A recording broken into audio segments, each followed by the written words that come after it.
What is up, wrestling fans? Welcome to another Pay-Per-Viewpoint edition of the Smark Out Moment Smack Talk podcast. I'm your host, as always, Tony Mango, and joining me, as always, is Robert DeFelice. As Harvey Danger once said, I'm not sick, but I'm not well, and I'm so hot because I'm in hell. All right, now you have to think of something when it goes to sell Callum Wiggins. That's too much pressure. Perfect Cell, Dragon Ball Z, go. I didn't watch Dragon Ball Z. Yeah, I have no idea I'm what a you're talking grown-up. about. Yeah. Random aside, there's a movie called The Cell. It's like, I think it's Stephen King thing. Is that right? Stephen King? The Cell? No. It's not Stephen King? No. Oh, all right. Little chime in on from Caroline there that I'm completely wrong, but hey, we know I'm not gonna edit that out anyway. Whatever it is, The Cell, pretty sure is like it's a Vincent D'Onofrio thing or something like that. But I remember seeing commercials back in the day when it was first coming out, and I laughed hysterically at it, even though it's like a horror film, because there's a part in it where he just goes, "Where you come from?" And I always thought that was really oddly spoken. So when I think of the word cell, that's the first thing I think of instead of Hell in a Cell. But we are talking Hell in a Cell. Hell in a Cell 2018, that's the pay-per-view that we're going to pay-per-view point here. That's not a verb. I don't know why I put it that way. Yeah, we're pay-per-view pointing. We're just like putting our fingers up and going like, hey, you're an event. We're going to do our usual breakdown here of the matches that are already scheduled, any other kind of speculation that we have in mind, what we think's going to happen, who we think's going to win, what we're excited for, the heat index, and all the other kind of stuff that goes along with that. So we, of course, invite you guys to do the same that you are listening. If you are on the YouTube page, drop a comment below and tell us what you think. And if you are listening on iTunes or Stitcher, then just go on smarkoutmoment.com, leave your comments there, and kind of toss your opinions out. That's what we're going to do. And we're going to start things off with just pure speculation here because we only have about like 8 matches on the card right now and nothing has been announced for the kickoff. If they announce something for the kickoff, I'm sure it's going to happen sometime today, tomorrow, whatever the case may be. And we can't obviously fast forward and figure that out. So we just have to kind of assume what the options are. And my go-to thing is I'm guessing Bobby Lashley versus Kevin Owens. I'll say Andrade Cien Almas versus R-Truth in a rematch from SmackDown because why not? Or if they go that route, they could go Carmella versus Zelina Vega. Just to kind of change things up. I'm with it. Dana Brooke versus Apollo Crews. I'd rather see that. Yeah, it's one of those things where they have options available, but nothing's really good. And it's really kind of a shame that none of us even mentioned an option for Shinsuke Nakamura because the United States title is not on the line here. And they have done nothing with Shinsuke Nakamura. Over the course of this whole feud, ever since he won the United States title, he has been an afterthought.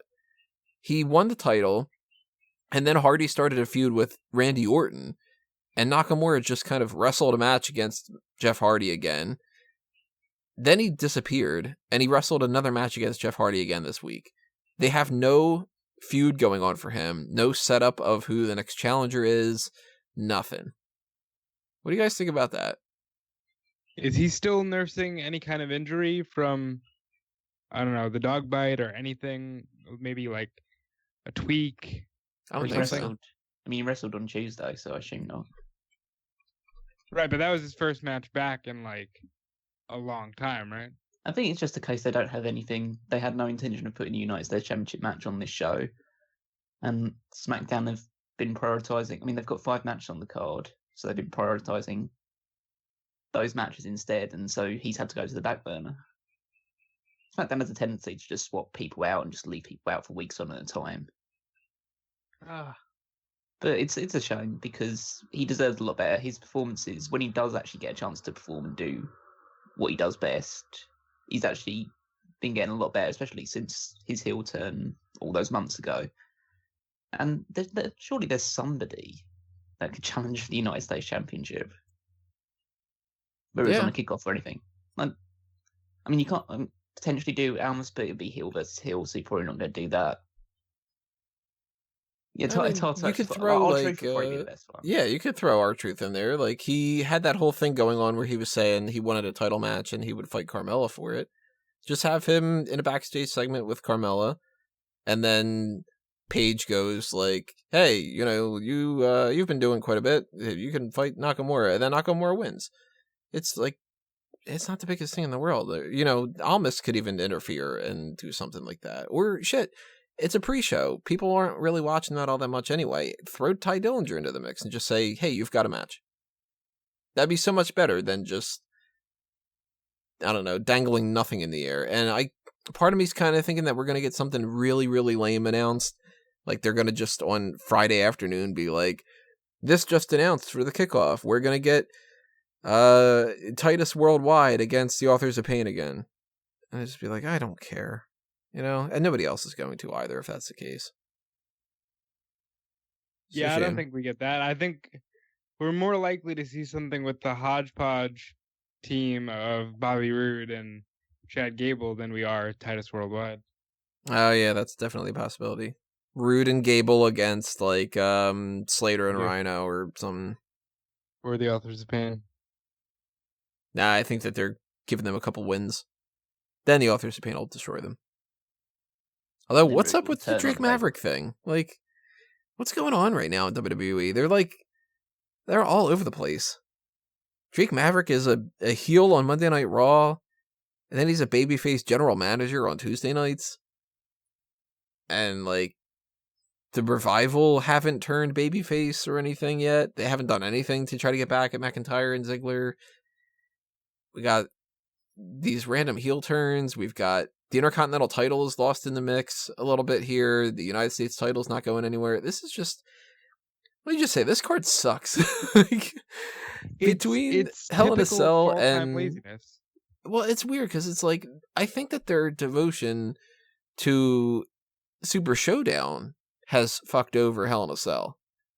I get this feeling that Hell in a Cell is only half of the card and Super Showdown's the other half. And then where there's like that kind of crossover is them going, I don't know, just hit a repeat.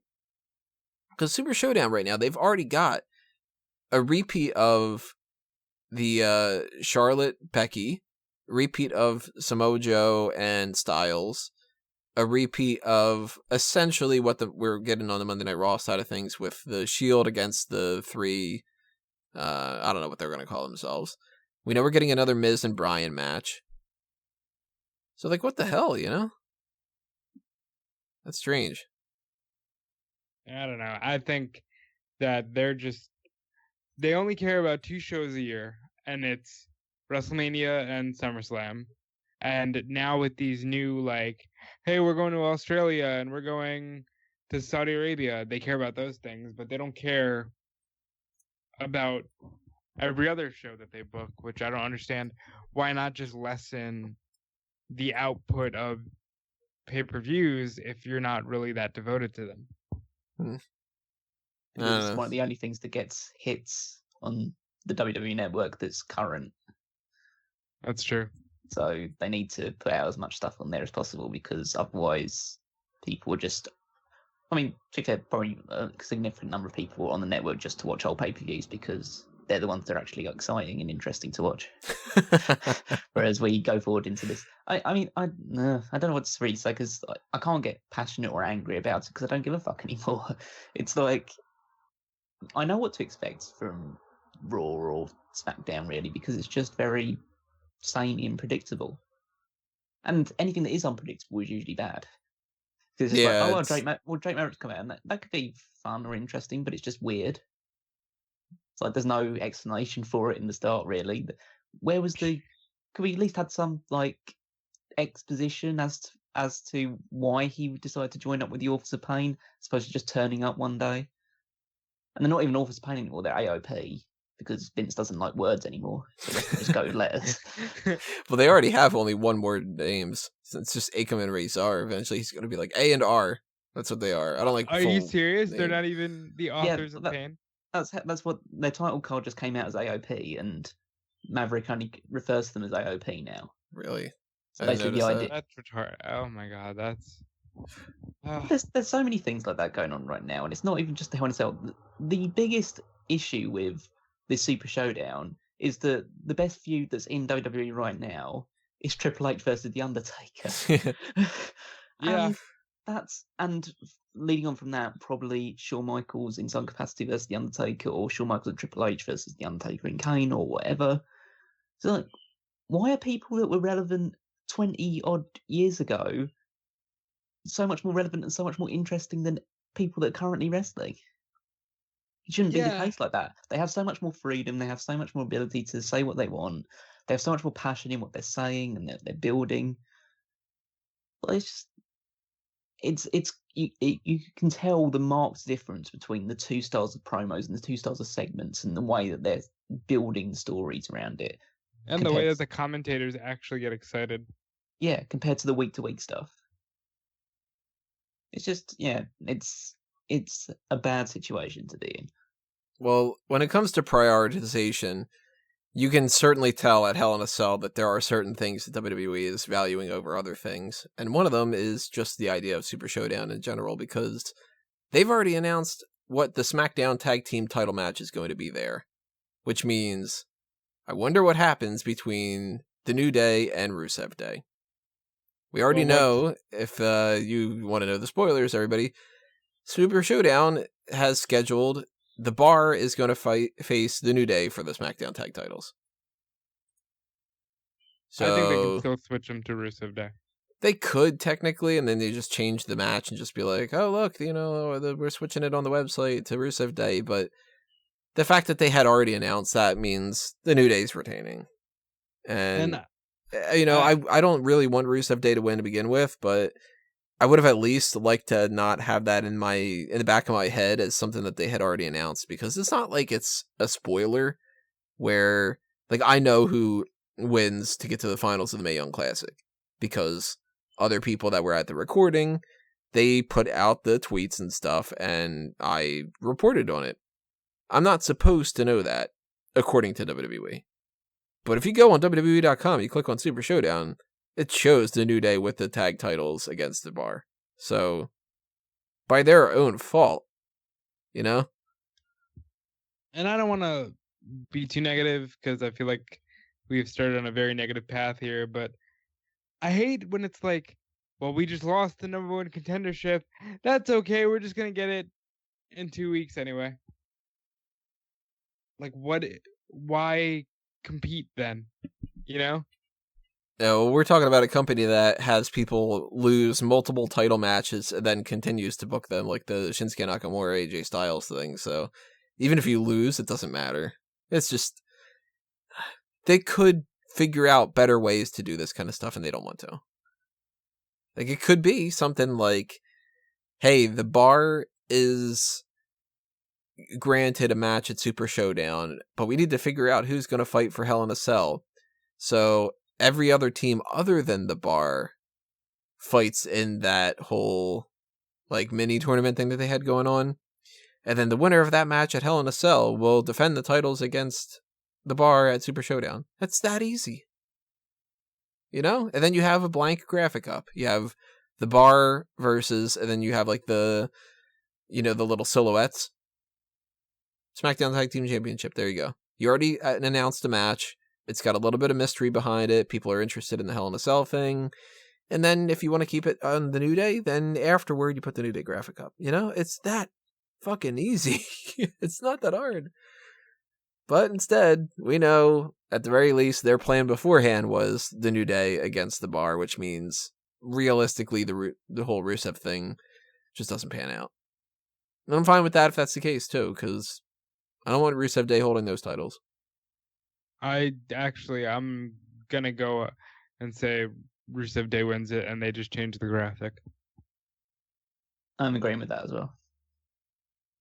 Well, either I'm wrong and they switched things up and they kind of decided that, like, oh, that's a mistake, or maybe that was the plan and I'm not giving them enough credit, but I'm so not willing to give them credit.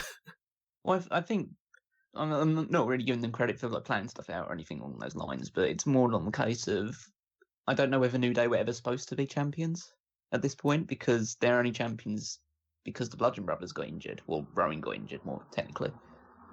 And this could have been a situation where it was meant to be the Bludgeon Brothers versus Rusev Day, or the New Day was supposed to be fighting the Bludgeon Brothers on this show.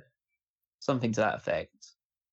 But I think the way that they've actually been building up Rusev Day as like a team that was on the verge of breaking up but has now rediscovered some form, and Aiden English has taken on the character as just the guy that throws himself in front of people so Rusev can get the win, is actually pretty good. And I think they've got a lot more steam behind them at the moment than the New Day have. And the New Day are just the New Day. They're always entertaining, but they don't have any momentum at the moment besides the fact they're champions. No, fair enough. It's certainly an argument at the very least. I have my very, very little faith in WWE goggles on right now. So if they do that, hey, that'll at least make me go, huh, okay. One way or the other, I'm going to have it prepared in case they do change the titles, and that way I can copy and paste a lot easier and stuff. But there's other championships I think are more likely to change hands here, and one of them being Charlotte Flair against Becky Lynch for the SmackDown Women's Championship. That's another thing where they have already announced that these two are going to fight again at Super Showdown. And the current graphic, of course, because they're not going to spoil too much, has Charlotte Flair holding the title. But this is something I'm going to repeat again later on with the Samoa Joe match. Do you guys agree or disagree? If they're going to do another match again at Super Showdown, logically speaking, and WWE doesn't always follow logic, but logically speaking, Becky Lynch has to win the championship here, and then Charlotte Flair has to use her rematch clause, right? Otherwise, you're just repeating the same exact match. Because technically, if we're gonna get technical with it, she doesn't have to use the rematch clause because the match has been booked. It's like I do see Becky winning here, but I also saw Nakamura winning at the Greatest Royal Rumble and at Backlash, and so you never really know. I will say, I think this is one of the better stories that the company has going right now. People are really into Becky Lynch. They kind of backed off on the whole she's a dastardly villain. I think they really did, at least from what I saw on SmackDown with the commentary, they kind of did make it to where it's, well, she's got kind of a point, and Charlotte has kind of a point, which is better than trying to say, everybody loves Charlotte and boo Becky. So, I don't know. I love Becky Lynch. I want her to win here. I think that this ends up getting carried straight through to Evolution, and I think they'll have good matches together. Going along the similar lines of, yes, it's one of the better stories that's going on at the moment. It's kind of a story they lucked into, because I don't think even in their wildest dreams they imagined Becky Lynch would get this level of like crowd support. I mean, obviously they probably wanted her to get booed immediately, but now she's gotten this support. It's reached titanic proportions in the fact that she's probably, I would say, the most over woman in the entire company. I'd even put her over Ronda Rousey on that regard. Yeah. But I don't think she's going to win the title here, because you stretch it out, essentially. You have a victory by some sort of controversial situations, and then that can play off into the match at Super Showdown. So just say, Charlotte wins, but Becky's arm was under the ropes, or she pulled the tights, or something along those lines. Maybe something that makes it out that Charlotte is actually cheating to win because she knows she can't beat Becky fairly. We're at the time of the year where we know they're going to do Raw versus SmackDown at Survivor Series, so we have to start thinking. Well, to be fair, they haven't announced it yet, and there's a chance that they might not. Well, they have in. Why in should we start thinking about it? Because they're not thinking about it. They've shown the logo. The logo still looks like half red, half blue. Yeah. So you're led to believe. And if they're going that route, you have to start thinking who's fighting Ronda. I think they might end up just getting Charlotte out of the way at Survivor Series. So if you get Becky here, a schmaz in Australia, and then Charlotte wins at Evolution, you've got Charlotte and Ronda at Survivor Series. And whatever happens after that, I don't know, because they don't even know. I say this cautiously, but I don't think even WWE, are stupid enough to put Ronda Rousey versus Charlotte Flair at Survivor Series. See, I'm working more under the assumption that based off of the Greatest Royal Rumble, that was a bigger show than the Super Showdown is. They have more people that they really needed to kind of target, I guess. The Prince of Saudi Arabia and all that other kind of stuff. We only had one title change hands there, and that was the one that was the vacated title. Mandated. Yeah. So, working under that assumption that maybe these are not just they're not they clearly aren't regular pay-per-views, because they're booking these as basically glorified house shows. We got tag team matches on here for fuck's sake, But you can't also call them it's just a glorified house show when they're building to, something like, hey, come watch Triple H and The Undertaker. Well, that's the thing, is they throw one match out like that, and then the rest of it is just a house show. Because we've got Bobby Lashley and John Cena against Elias and Kevin Owens. That's a Monday Night Raw match. And we've got the Riot Squad against the Bella Twins and Ronda Rousey. That's that's another Monday Night Raw match. We've got a bunch of rematches, and then we got the Naomi and Asuka against the Iconics. That's just all right, just have the Iconics win. And I'm kind of thinking holding back on any championship changes at Hell in a Cell to do them at Super Showdown. I don't think they're going to do it at Super Showdown. I think that Super Showdown's going to go down as nothing happens at all.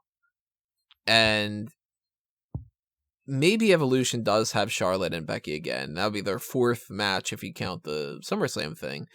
But I could see a scenario where either they have, contradicting what I just said, but Becky loses at Hell in a Cell because Charlotte does something dastardly, kind of like what Callum was saying, she holds the tights, or there's a ref bump and something happens or whatever like that. Paints Becky in a little better way. She does win the title at Super Showdown, and then they do the rematch clause thing at Evolution. Or, and I think that this is a little bit more likely to what WWE's speed is when it comes to just do it again, that kind of mentality. Becky wins the title here. Charlotte has her rematch at Super Showdown. That ends in some kind of double disqualification, and then they have a no DQ match at Evolution. That's where I'm kind of thinking. One more match, hey, Charlotte, she won by disqualification, or something like that, where it's she didn't win the title, but she's technically owed another shot. And I think, and they're still going to probably keep up this idea, because Becky attacked Charlotte from the crowd, and Becky's done a bunch of things like that. I think that they still want her to be a heel. And when it comes to Survivor Series, they'll book Becky as the heel to lose to Ronda Rousey. I think that's where we're going. In any fashion, Becky has to win the title for that to be the case. And if she wins it here, or she wins it later, they're still getting to the same kind of point. It's just, how much do they want to repeat nothingness? Or do they want to, this sounds kind of mean, but do they want to do their job that they get fucking paid for and actually think, Push comes to shove, I'm going Becky Lynch here. I'm trying to hold out a little bit of faith. Yeah, Becky Lynch. If Becky doesn't win here, then I'm convinced they're going to Shinsuke her all the way through. Yep. Charlotte's going to win. They're going to Shinsuke her? No, I think she's going to win the title eventually, but it's not going to be here. It's going to be Evolution. Well, let's kind of pick up the same conversation when it comes to Samoa Joe versus AJ Styles, because that's another match that they've announced for Super Showdown. Same exact scenario. It's got no gimmick attached to it. It's just, hey, AJ Styles is going to fight Samoa Joe at Hell in a Cell. By the way, at Super Showdown, AJ Styles is going to defend the title against Samoa Joe. Which either means they're doing the whole, the New Day type thing, where you can change the champion if you want, and just switch the graphic up. Or they've already spoiled that Styles is keeping the title. There's something that I think we need to address here, and that's WWE 2K19. That comes out the day before Super Showdown. And AJ Styles is on the cover. Do they really want to take the title off of him right around that time frame? I don't know. Have they ever been obsessed with we have to have our champion on the cover. I don't really think so. I don't think so, but it is kind of weird if the day after the cover comes out and stuff, he loses the title. But it's been almost an entire year as champion. He's passed pretty much everybody except for like 6 different people on the title reign list. And I am personally thinking it's more than enough time. Styles drops the title. Samoa Joe needs it. He has done absolutely nothing on the main roster so far.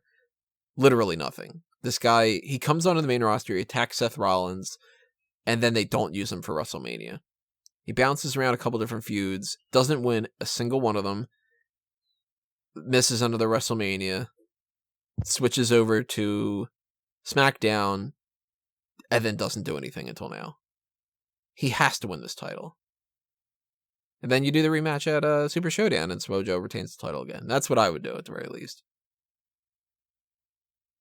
I mean, first I want to talk about why isn't this match inside of the cell? This is so personal. The guy went to the man's house. You'd think it's like, oh, I hate you. Let's get in this structure. No, just gonna have a regular match. I don't understand that. And I think, I'm not sure, maybe one of you can help me out. Did they say when they announced the Super Showdown match that a stipulation would later be added? Nope. I thought when I read the notification on the app that it was like in a stipulation match to be named later, but if they did, I don't remember coming across that. Let me double check because I kind of remember. Pay attention nowadays. I kind of remember only them saying WWE champion AJ Styles will defend the title against Samoa Joe. Let me see if it says anything like that on the website. Let's see, Undertaker, Triple H, a bunch of other things like that. Their clarification right now is their personal conflict will boil over, physical onslaught, punch contest, animosity. The two will go at it again, this time at the history-making WWE Super Showdown. Nope. Well, then I have no faith that they won't just... Sorry, Shinsuke, I'm using your name in such a way, but Shinsuke Nakamura, Samoa Joe here, where it's like, you'd think they'd give him a win, but they just don't. And that's what I'm seeing for the rest of this feud. I'm beginning to think AJ holds it till at least Royal Rumble. Yeah, I think AJ's going past the year mark as champion. And that's mainly just due to the fact that Vince McMahon really likes him. And which isn't a bad thing, you know? No, it's not. Well, depends on your perspective, but there's only been like 2 other WWE champions that have gone past a year. I mean, obviously Lesnar held the Universal Championship for a long time, but in terms of WWE champion, only CM Punk and John Cena have gone over a year since like the turn of the century. So, and I wouldn't be surprised if AJ was the next one. Just due to the fact that they built this up to be quite personal, and realistically, Styles should win the feud in the end. So, whether that means that he drops the title to Samoa Joe and then wins it back around about Survivor Series, Styles is probably going to come out of this side of the feud with the championship. But even though I do completely agree with you, Tony, Samoa Joe should win and kind of really needs it because he hasn't had a title yet and he's putting some of the best work out there in the entire company right now. I mean, even those stupid, like, fairy tale story stuff, it's like nobody else can pull off that shit than Samoa Joe. But I just think there's an obsession with Styles being champion right now. Well, remember, too, they already announced that Daniel Bryan versus The Miz at Super Showdown, the winner of that gets a title shot, but they haven't said when. Now, if they do the champion versus champion thing at Survivor Series, we either, more than likely, will have heel versus babyface. So we'll either have AJ Styles versus Braun Strowman, or we'll have Roman Reigns versus Samoa Joe. And depending on what happens here, of course, that'll have a factor in what happens at Super Showdown and so on and so forth. the options basically being, we're not getting The Miz versus Samoa Joe. That's not happening. Absolutely not. But we could get The Miz versus AJ Styles.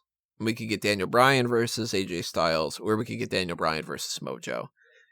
I wouldn't be shocked if we get Daniel Bryan versus Samoa Joe, and Joe drops the title at like Royal Rumble or something like that. But I mean, we might get The Miz taking the title away from AJ Styles, and then AJ fights like Randy Orton at WrestleMania with the whole like I'm the Legend Killer thing again. And then Daniel Bryan fights The Miz at WrestleMania for the championship. Like, that could be a direction that they go. And then the only person that gets screwed in that is Samoa Joe, which is a shame. There's a lot of different possibilities. I don't doubt that happening, though. I mean, I'm not trying to crap on Joe. You guys know I'm a fan of Joe. It's just that what they've shown me that they don't have faith in Joe. Like, he seems like a guy that they put in situations when they want a heel to go under. You know what I mean? Like, they did it with Rollins.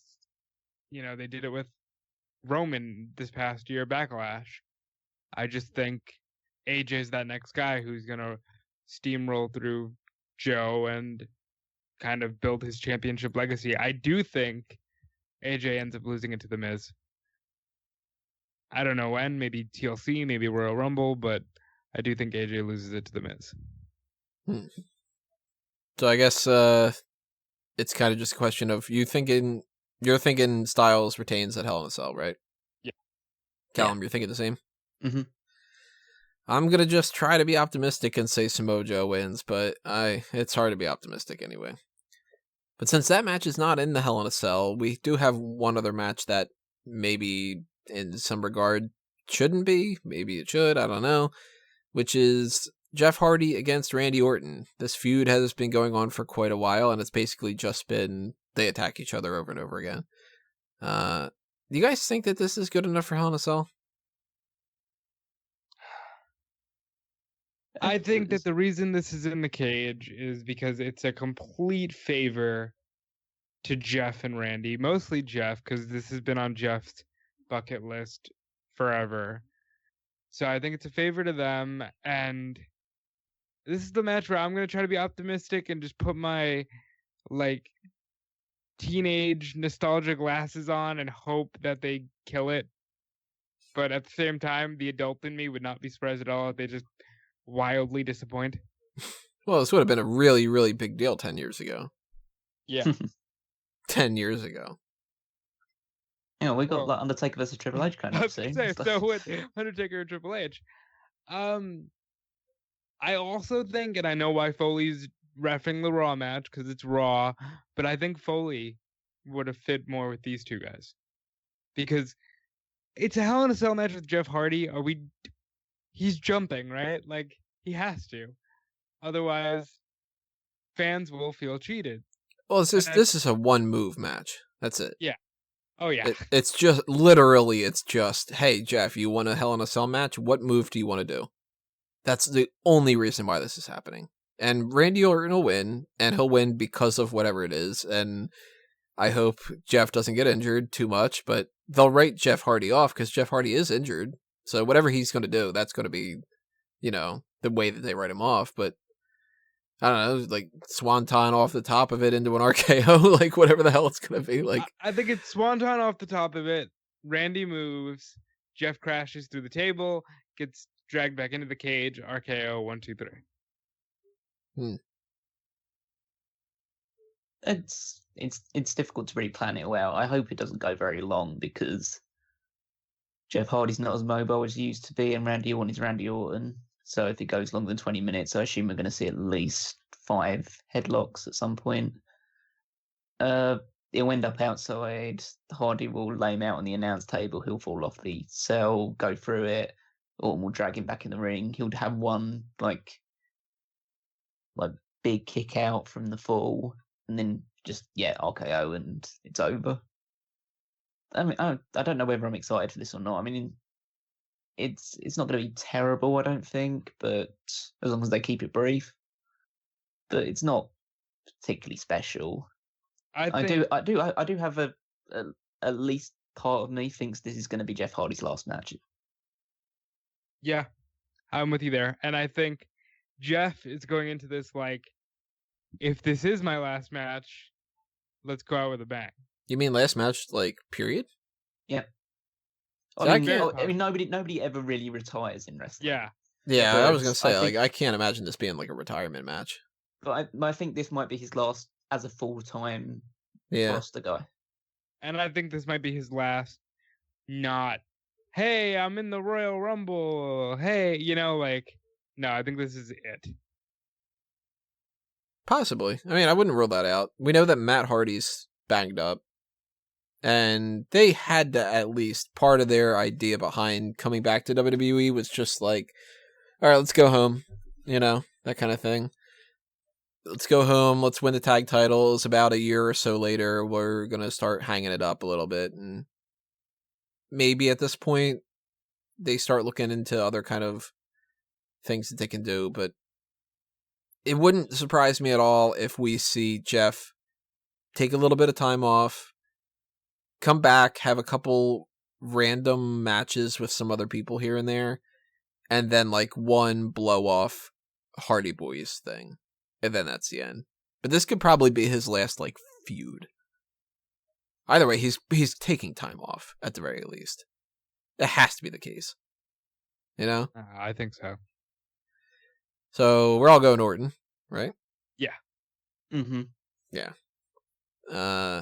What else we got going on here for this card? We got the Raw Women's Championship is kind of one of those standard affairs. Ronda Rousey won the title from Alexa Bliss at SummerSlam. This is Alexa Bliss getting her rematch. And this is Alexa Bliss losing her rematch. Tony, what's that tap dancing advice that they gave Lisa Simpson? Tappa, tappa, tappa.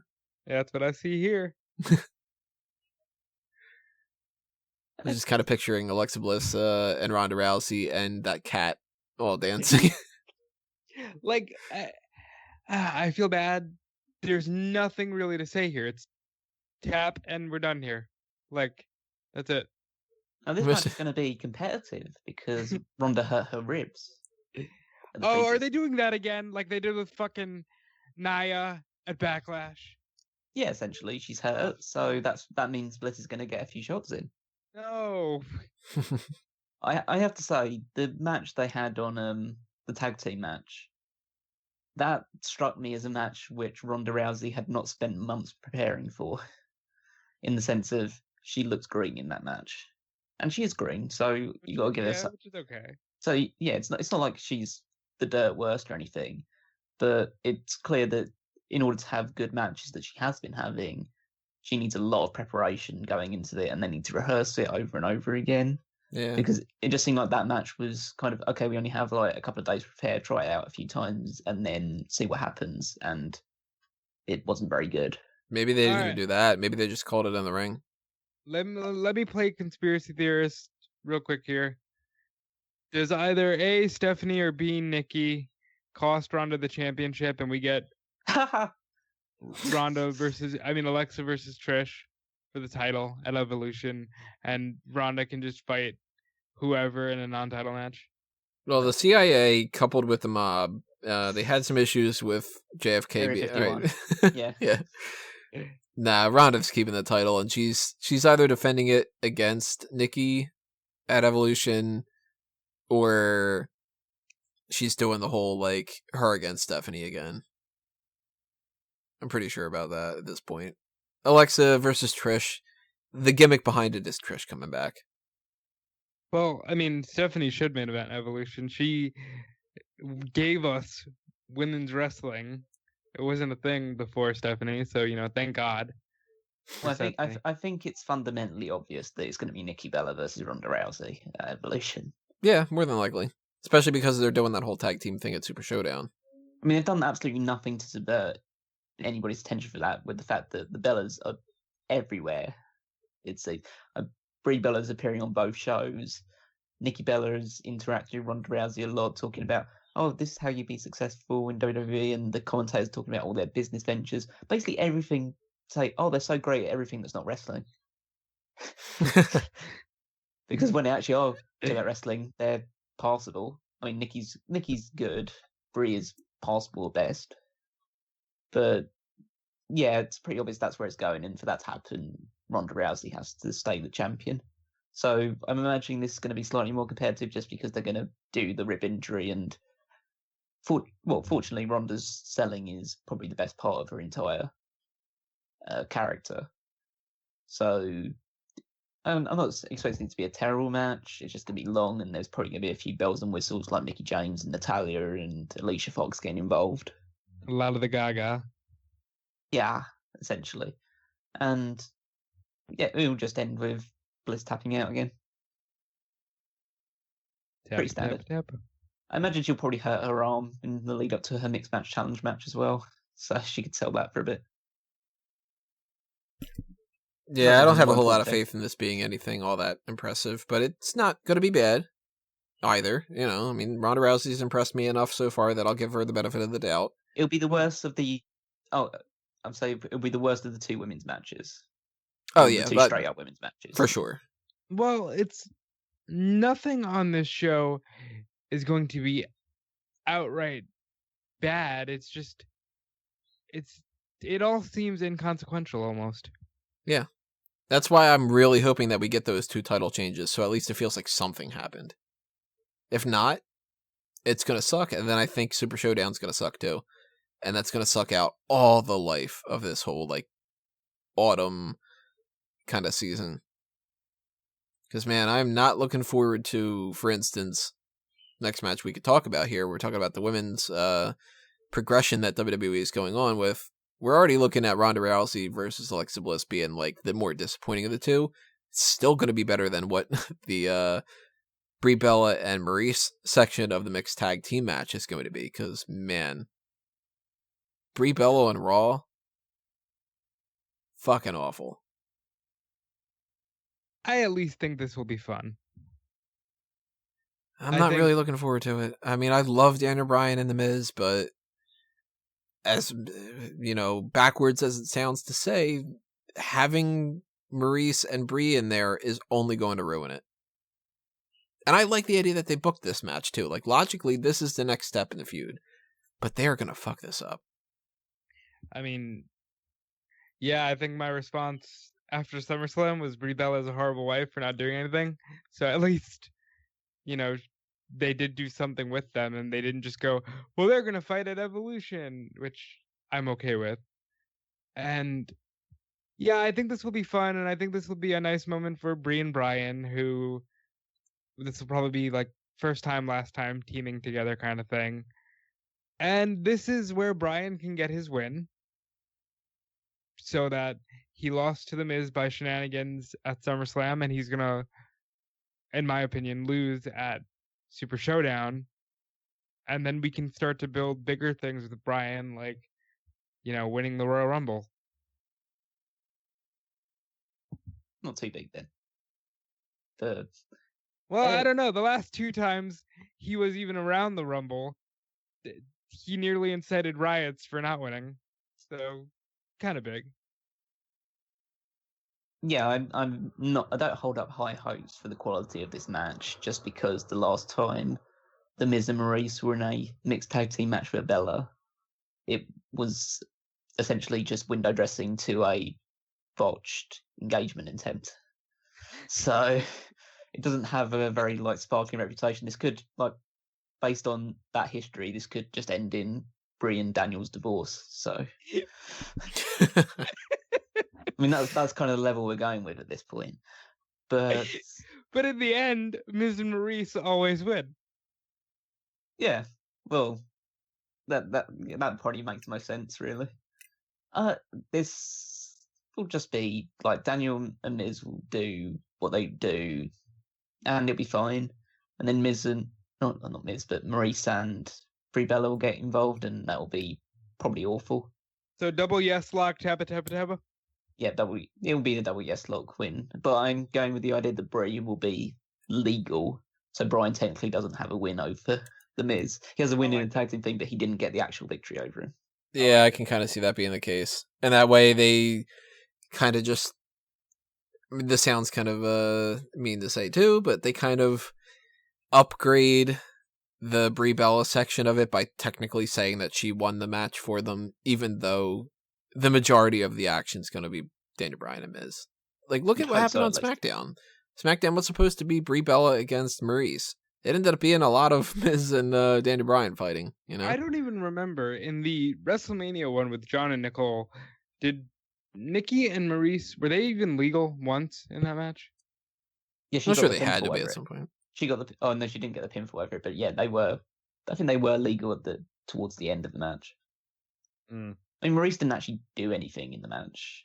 She's done more with Brie than she did with Nikki. Yeah, she did probably more fighting in that match with John Cena than she did with Nikki.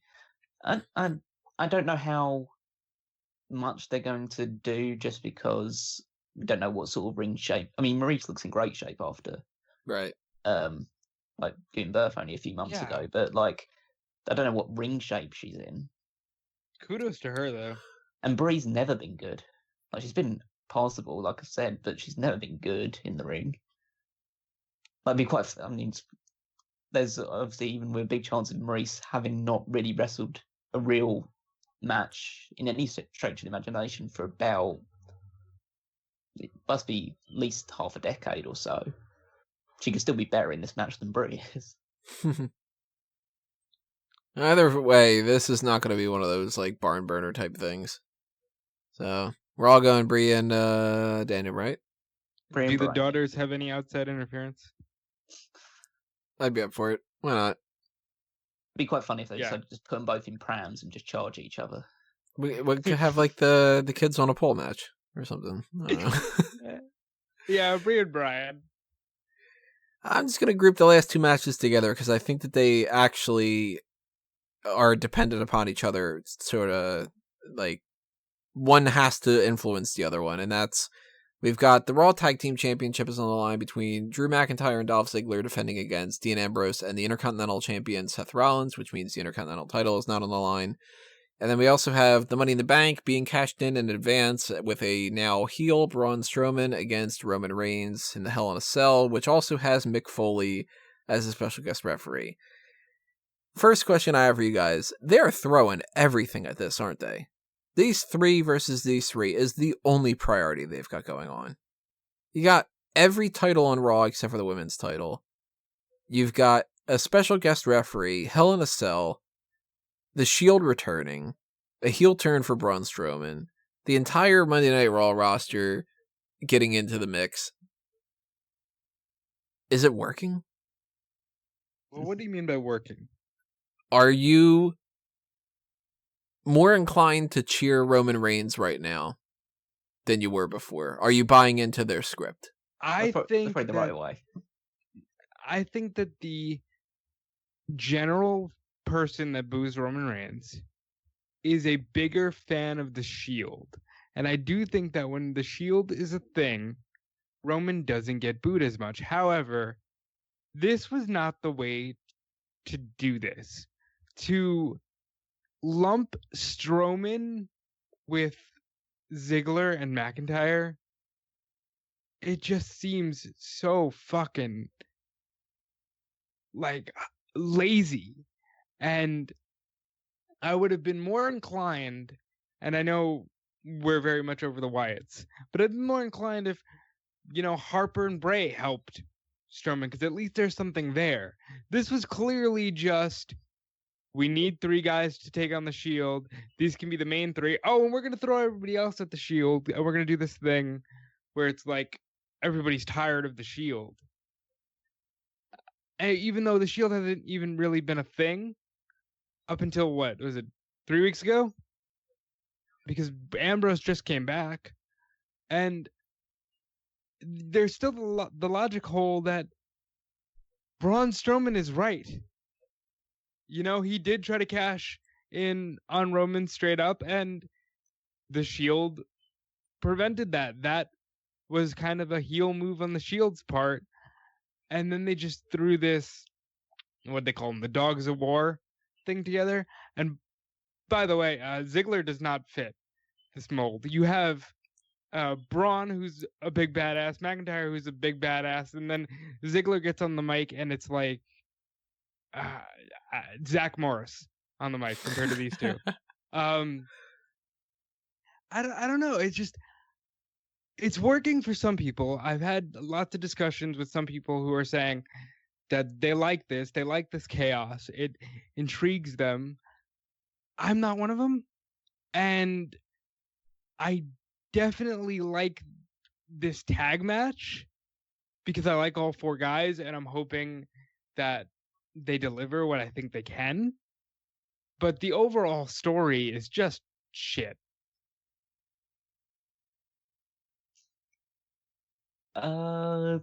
It's I don't really know what to think about it. It's essentially they're prioritizing it more than anything else, and that's clear to see. There's only really two feuds going on Raw at the moment, which is these three against this, like the Dogs of War against the Shield and whoever Ronda Rousey's feuding with at any time. That seems to be the only two priorities, and everyone else is just filler.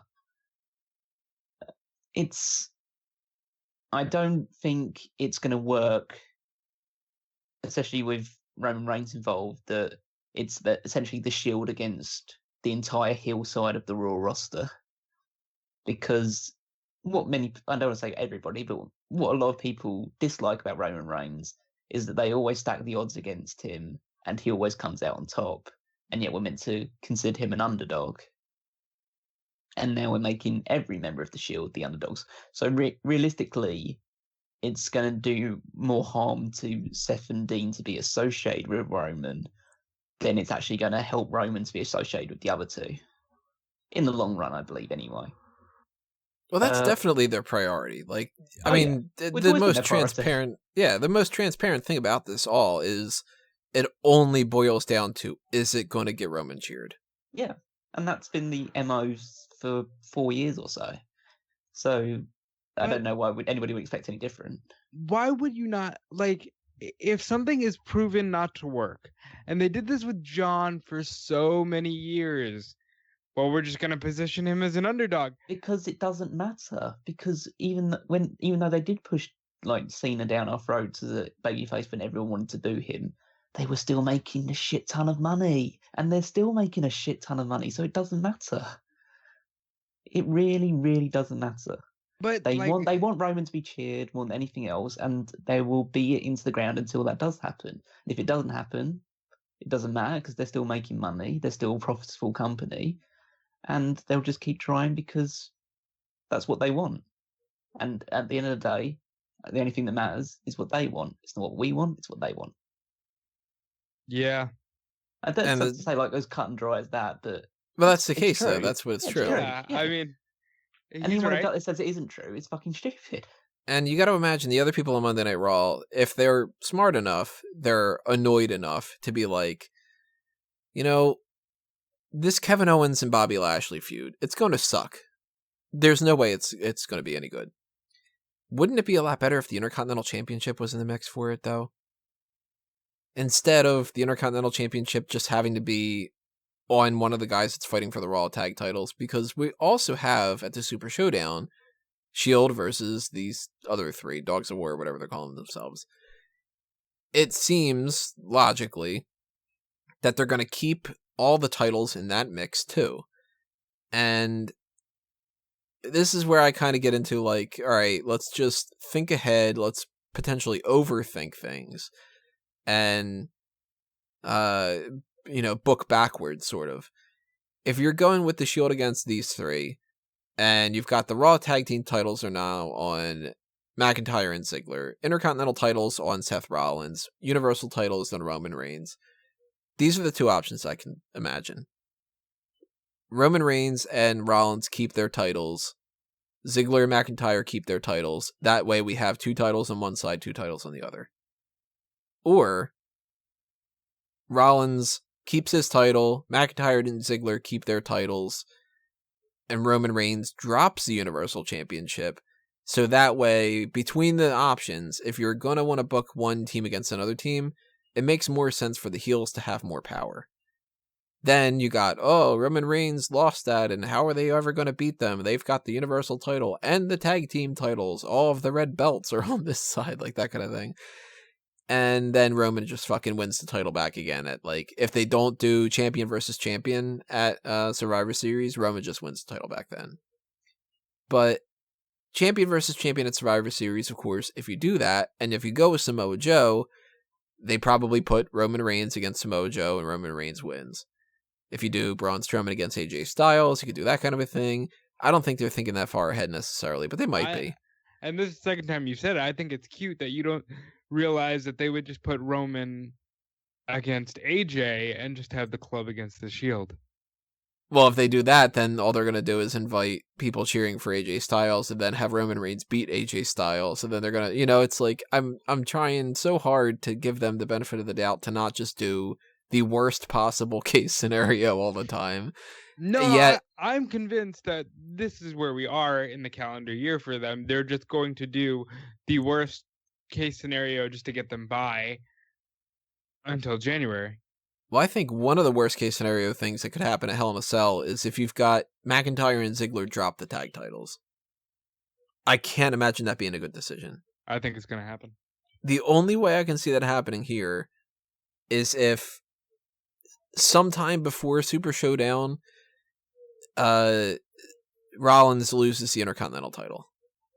Like, maybe he drops it to McIntyre or something like that. I think if you're going to force this narrative that they are the favored sons, you might as well give them all the championships to prove the point. The narrative isn't that they're the favourite sons. The narrative is they're the enemy. But they're the enemy because the heel side of the locker room is tired of them getting all these opportunities, and they're just over the Shield, and their pack mentality running the whole show. But then you might as well then you let make them run the whole show. But then you make the heels all sympathetic because it's proven it correct. Well, but I think that they've already done that with Braun. So I think they definitely did it with Braun. But I get the sense of if one side is going to walk away with all the championships, it's going to be the heels, because you have to make the baby faces like they're the chasers. They're the ones that have to get hold of the belts. They're the ones that the crowd has to get behind. If after Hell in a Cell they all have every championship on Raw, what else is there left to do, really? And that's what scares me, because WWE, the way that they've been booking things for the past 2 years in particular, with this whole like Universal title going to Goldberg, going to Brock Lesnar, that way we can redo the Roman Reigns thing again, let's turn Braun Strowman heel, like all these other kind of things, it wouldn't really completely, utterly shock me if Ambrose and Rollins win the tag titles and Roman Reigns retains the Universal title, and they still try to push the narrative of, well, the Shield are up against some strong odds here, and we should root for them. And then they just like win fucking everything over and over and over again, because they did that with John Cena before, and they've done it with Roman Reigns before. This idea of they are the underdogs who win all the time. Something's not clicking in Vince McMahon's head when it comes to that. And I don't know if he is, in the right mindset to change that anytime soon. He seems to still be living in the Hulk Hogan mentality, and the fact that you had like your big show every couple of months or so where Hulk Hogan would win over the bad guy, but in the weeks building up to that, you'd have house shows and a couple of TV shows where the heel would not beat Hogan, but just beat him down in segments. But when it came to the actual matches, Hogan always goes over. Same way with John Cena, except the fact that you've got pay-per-views every single month and you've got TV shows every single week, and John Cena always has to go over.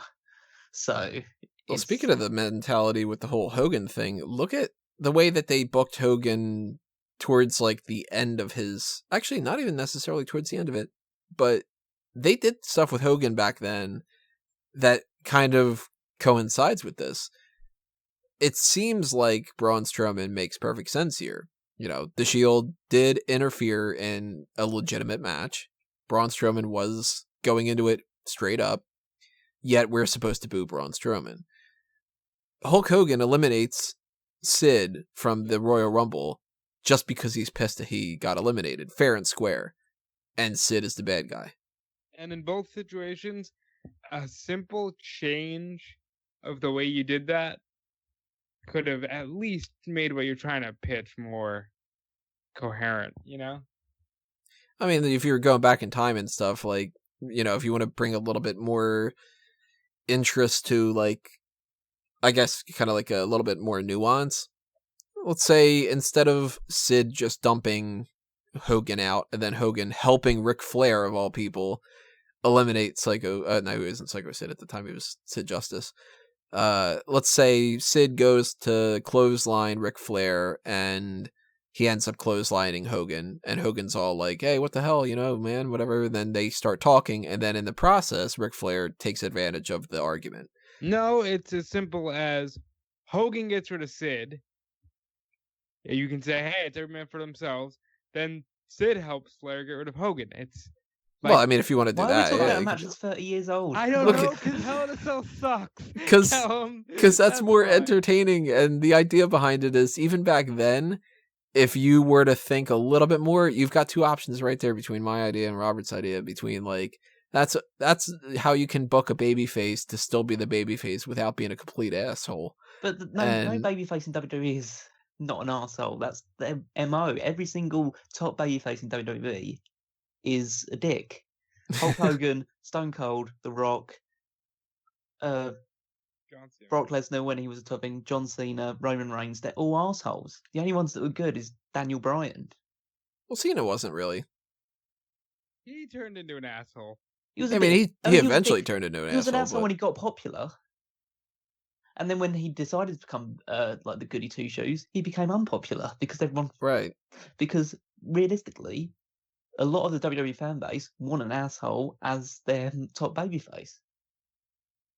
Hence why I want my Braun Strowman babyface world champion. He's not even that bad. Like, he's not the if you look at this feud and you had no idea, somebody came in who'd never watched wrestling before, watched the entirety of this entire thing, they'd probably say, well, why is Braun the bad guy in this situation? Right, which shows that the writers aren't doing their job. Yeah, that's just the Shield are the de facto good guys in this feud because it's the Shield. Mm-hmm. And that's it. Everyone loves the Shield. And it's not even necessarily because it's the Shield, it's because it's Roman. Oh yeah, I think like you could have had a lot more fun walking the line with the Shield than just having them be in between. But no, let's just go full Braun Strowman's a heel. Well, can we also talk about the fact that this is going to be another year that the Money in the Bank has meant jack shit? Yeah. Yeah. Like, why did Braun Strowman win Money in the Bank? How much you want to bet somebody in WWE, if you were to pitch that to them, they'd go, well, Carmella won the title. Carmella was fine. That's not the issue. It's more the fact that if just looking at recent years, like Braun Strowman could have been positioned as the main event guy going into this. He didn't need to cash in Money in the Bank to do it. Mm-hmm. So he could have been built as the actual main eventer. Alexa Bliss wins the title on the same night as she wins the thing, so we don't have any sort of chase or build up for the women's one. Baron Corbin loses the Money in the Bank briefcase immediately. Dean Ambrose cashes in on the same night. Understandably a great moment, but he still wins it the same night. Fucking Sheamus is the Money in the Bank holder, so nobody gives a fuck about that. The last really good, obviously on the men's side, I think Carmella was fine. It was Rollins. Yeah. But do you guys think that that's a mentality of just them being over Money in the Bank a little bit? No, I think that's the mentality of them using the Money in the Bank as a get out of jail free card instead of trying to,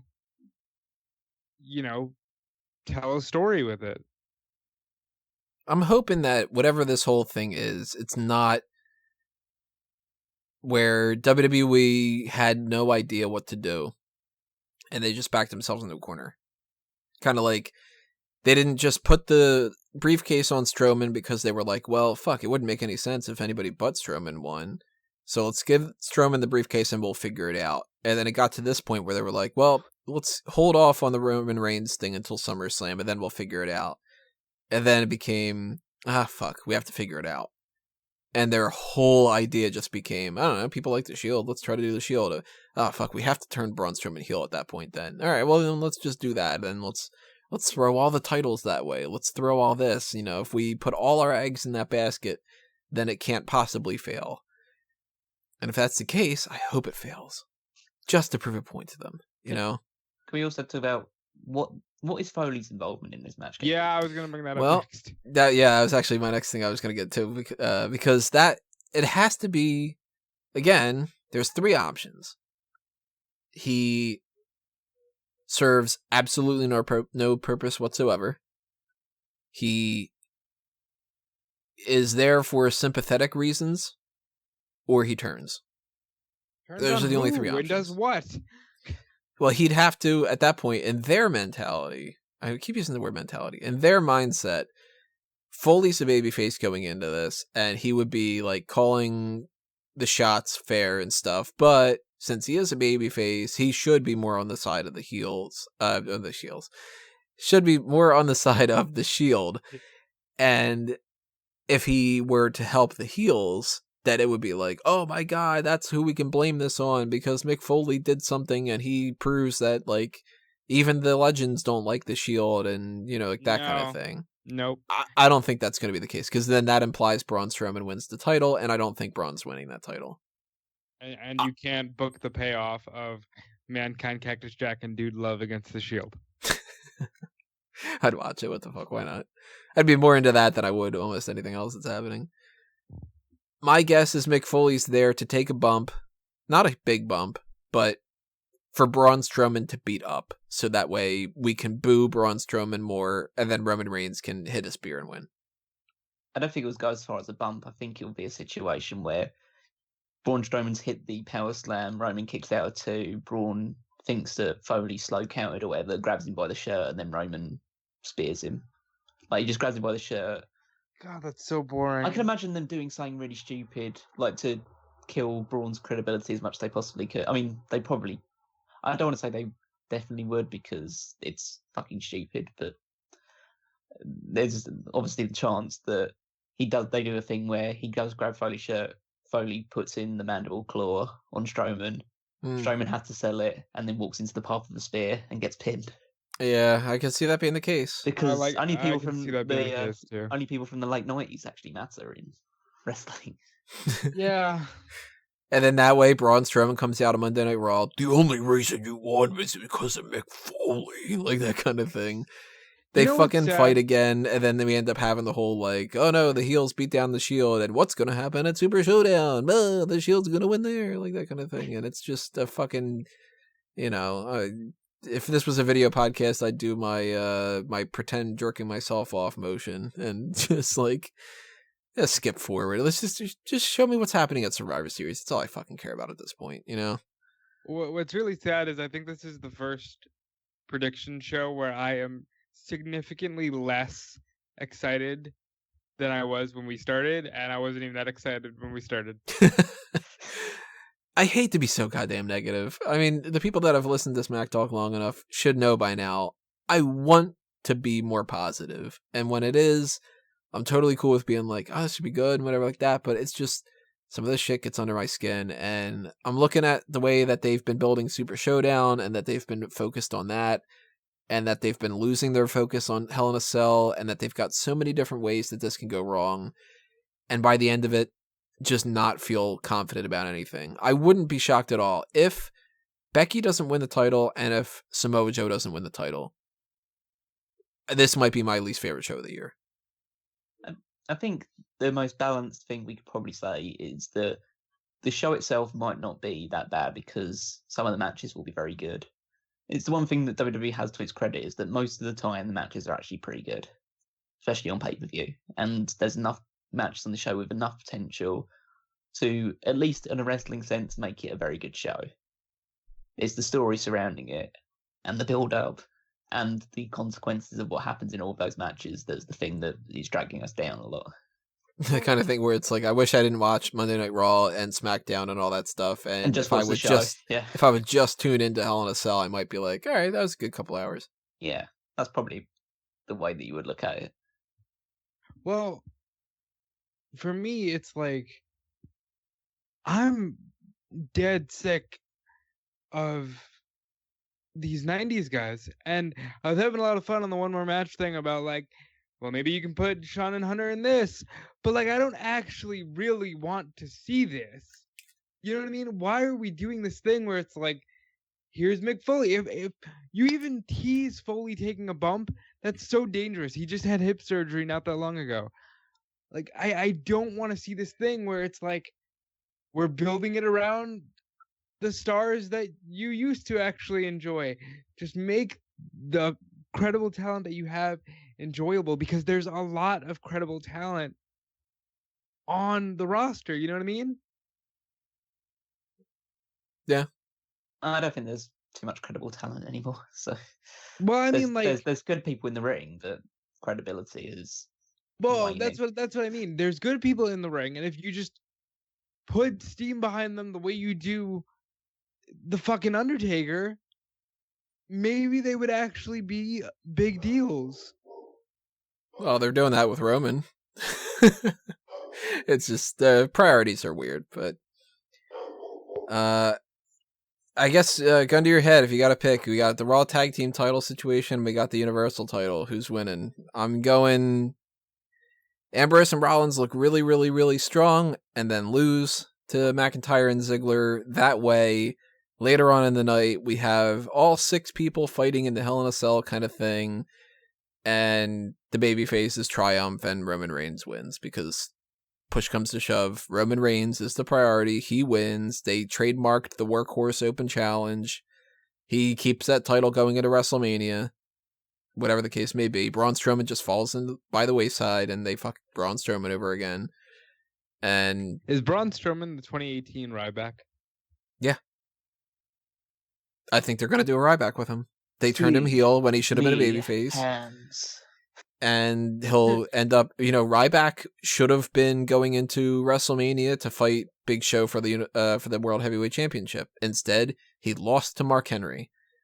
I am putting my foot down. I might be wrong, but I'm putting my foot down. I am assuming Bobby Lashley beats Braun Strowman at WrestleMania. And there's no title on the line. The feud sucks. It's just a stupid match. For that regard, too, I think Dean Ambrose and Seth Rollins will win the Raw Tag Team Championship, just not here. And then they'll lose to Authors of Pain at WrestleMania. So, Raw Tag titles stay the same. Universal title stays the same. That's why we need Becky Lynch and we need Samoa Joe here. If not, every title stays the same and it means nothing. This whole pay-per-view. I think Shield gets all the titles. I think tag titles change and Roman retains.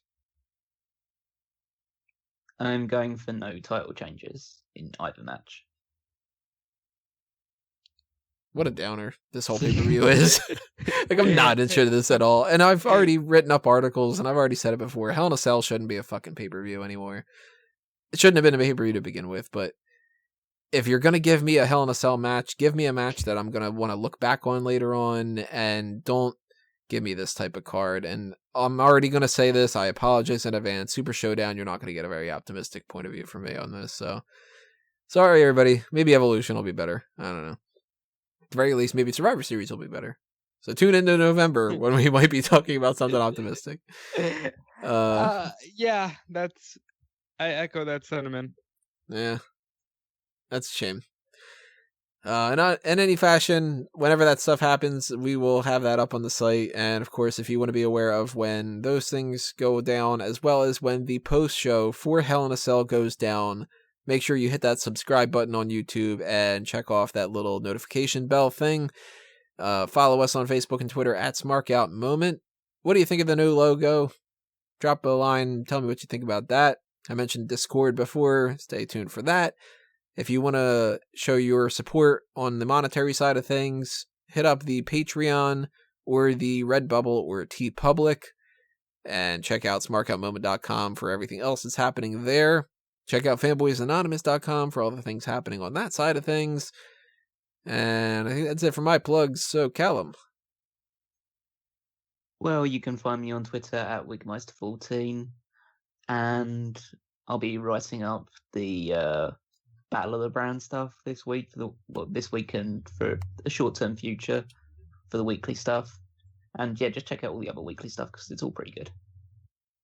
And I'm at Dude Felice, Twitter and Instagram, WrestleZone.com for your daily wrestling news. And Of course, check out all the weeklies and specifically on my side, the Triple Threat, because we'll be talking more about Hell in a Cell, and I think I'm a little more optimistic there. And so are Jordan and Ross. So yay. If you want a little bit of optimism, go ahead and tune that in. If you are looking for, and what the fuck, why did they do this? They did it for the post show. Next week probably is going to be the mailbag for those that are wanting to know when that's going to happen. I'm not 100% sure about that. It's kind of up in the air a little bit. It's either mailbag next week or the week after that. And if we can figure out something else to do for next week instead, and if mailbag works out better for the other thing, then we might flip-flop. But in the case that it is the mailbag, start sending in your mailbag questions as soon as you can. Just do that through the contact form on smarkonmoment.com. And if I don't acknowledge something or whatever like that, then potentially maybe you can put them elsewhere and stuff. Send those in. I'll backlog them and we'll get around to that. And then, of course, the hot tag's happening next week too. And we'll see you when we see you. Everybody, thanks for listening. As always, thanks for the likes, the views, and all the other kind of support that you guys have. This has been another Smark Out moment, and we're being counted out.